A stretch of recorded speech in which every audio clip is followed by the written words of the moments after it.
Hi, welcome to FedScoop TV. I'm Dan Verton, sitting here this morning with Mr. Greg Herbold. Greg is the Director of State and Local Government and Education National Programs at HP. Greg, thanks for being here today. Thanks for having me. So Greg, we're at Tech Town Hall 2014, which is a focus on STEM, and wanted to get your perspectives on what IT issues schools are facing today. Yeah, you know, we think of it in three areas, and access is really the front and center issue. And here's what we mean by access, is that students and teachers need access to each other, access to content and curriculum materials, and frankly, access to a global community that can support them within their education cycles. And it starts there, and that is a technological phenomenon, right? Access can mean a device, networked, so that you can not only interact with content and with each other inside your school and outside of your school with a global community. But really it is anchored on learning, right? What we're not about at HP, for example, is just pushing out technology for technology's sake, right? We're all about the training and the empowerment that brings to students. And for us, it's access plus learning, right? The right curriculum materials, the right opportunities for kids to engage with their teachers and with the community around them. And when we do that, we get great outcomes. We think of three things in terms of the outcomes. The first are social, right? Students that are able to embrace their subject matter, build empathy for the subject and for the others around them, and become really good participants in the communities around them. The second thing is the economic impact, right? When they're engaged in their communities in that way, they can drive an economic impact as a result. And then the third, is just the learning outcomes, right? It's not just about absorbing content, it's about creating. And so we try to make sure that, all the technology that we develop supports access, learning, and outcomes. What's your impression of the landscape today? Do certain regions of the country, certain schools have more access to this type of technology than others? They do, and it depends on which layer of technology you are addressing there. When it comes to the devices, for example, some states, are looking to sponsor that. For some schools, they need to do that on their own. Some are looking for parents and students to bring their own devices. There's a whole host of that. But there's a big initiative against, the infrastructure itself, the broadband and the connections within the classroom. And, that's a place where schools in particular are struggling. I heard a statistic that, for example, I think it's, the average school has about the same bandwidth as the average house, right? Which, when you think about the fact that there's 200 times as many people in the average school as there are in your house, gives you a good feel for the level of investment that's still required to get people connected. Yeah. So it's not just the devices, there's an infrastructure investment that has to go along with. That's correct. Getting the a lot device of schools is only up as to good as speed. the network that's connecting it to it, and the applications and the content that are being fed out to it. So what role do you see technology playing in the future of education? A big one. I mean, let's talk about those schools where they will have access to the resources to do the investments and get the devices. Technology cuts two ways. It's obviously, if you think about STEM, which is what we're here talking about at this event today, it's one of the disciplines, right? One of the four letters in the acronym. So it's a critical piece as a subject matter.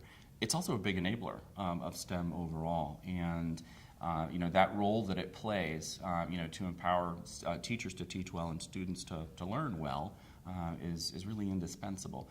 We think of four things really that are setting the landscape for the future and that are just starting to have an impact but are going to evolve, right? One is cloud, and that gives students the ability to go out and curate materials from anywhere around the globe to use within their studies. It gives a different business model to schools where they don't have to necessarily go procure or create their own content. They can borrow from other schools and collaborate, and that's empowering for them. Mobility is a second area, particularly with regard to STEM. If you think about, for example, students, it's one thing to study inside a classroom, it's another thing to get into the field and do real science in the field, for example. Being able to have access to your peers, to the content that you need, and to a global community. The technology can be a big enabler of that in terms of mobility. Big data is a third area. Big data is, everyone says that word so much it almost means nothing these days. Right. But in the context of education, big data plays a really important role for two reasons. One is that, as we think about these students that we're empowering, right, talk about some of the technology discussions we've just had. We give them a device. We connect them to a network, right? We give them access to their peers and other teachers and other curricula from around the globe. They're going to create content. And that content is all going to be unstructured. It might be scientific work. It might be artistic work. It might be writing. All of those things don't necessarily lend themselves to the structured systems that we think of big data as. So being able to deploy technologies to help sift through all of that unstructured data is a really important thing and will be very empowering for students.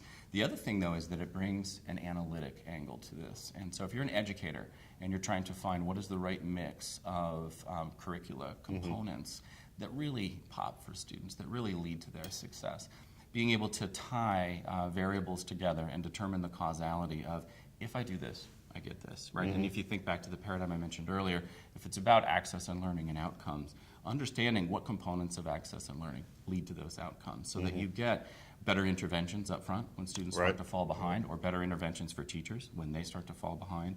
So big data really works significantly that way. And the fourth thing I would say, sorry for the long answer, but the fourth thing I would say is that security plays a really important role. It does everywhere, so that's almost simple to say. But you think about everything you read in the paper every day. It seems you're reading about some new hack. Well, when you're talking about students' data and students' information, protecting their privacy, so there's very much a safety aspect when I say security, but it's about securing those environments in which they're doing work so that it protects and keeps safe the children in that environment. Well, I guess also, one of the messages for STEM is to start them early, right, in grammar school. But if you also maybe start that security education, maybe we start to generate the next generation of internet users who are a little more savvy from a security perspective. Yeah. I don't know. Maybe it's wishful thinking, but maybe there's something there to that. Yeah. Well, and I grew up, breaking apart an Apple IIe and, rebuilding the motherboard and trying to figure out how it worked. And so I was at the very front end of that curve in terms of technology's integration, into, the real nurturing of children. And, our kids are way ahead of us, really, in terms of what they need to absorb. And there's the technological side of that, but then there's the social side of that. Right. And that's a really key piece, is understanding how to train people on the safety aspects of it. So you're right, security is a much bigger conversation than just technology. It's about how we behave and how we coach usage of technology. So often when we talk about one-to-one learning, we are talking about devices. What are other components and considerations that schools need to consider when implementing a one-to-one curriculum? Yeah, we talked about it earlier. It's the network is what really pops out. Once the device obviously is front and center. It's about what one-to-one is about, one student, one device. But when you give a student a device, what are they going to do with it, right? What are you going to connect them to? And so the network that interconnects those devices is really the next conversation that goes with that. In schools these days, particularly in K-12, the big driver behind that is the nascent arena of online assessments. Whether that's coming out of Common Core or coming out of a state's own assessment systems, a lot of those tests are moving online, and those are high-pressure moments, right? High stakes for the kids, and obviously high stakes for the IT groups that have to manage those. And so we're seeing a lot of focus against that, because on those days when the exams are being taken, for example, that network just can't go down, right? And that has to be a surety, for everyone involved. So that's the primary signal. What's interesting is that those tests are also, a signal that's really driving people to rethink one-to-one from the device standpoint. So it's a complex web, but it's not all that complex. Pretty much it's devices and networks that are driving. The network is the obvious one. The thing that we believe is really sitting behind that people would be wise to spend more time thinking about, is the rest of the data center. So if you play the chess game a few steps forward and think about, okay, I've got a bunch of kids. They all have devices. Their teachers have devices. They're sharing content. They're creating content. Teachers are sharing applications. Students are absorbing those. Then they're bridging out to outside of their class to maybe their global partner schools or whatever else.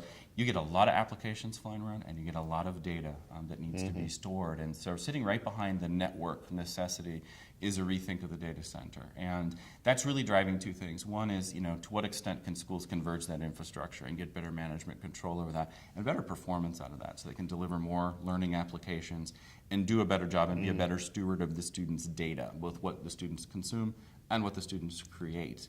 And the storage as well. So server and storage technology, sits right behind the network as a very important conversation. Excellent. Well, Greg, thank you so much for being here today. Appreciate it. your time. Yeah, thank you. You've been watching FedScoop TV. I'm Dan Verton. Thanks very much.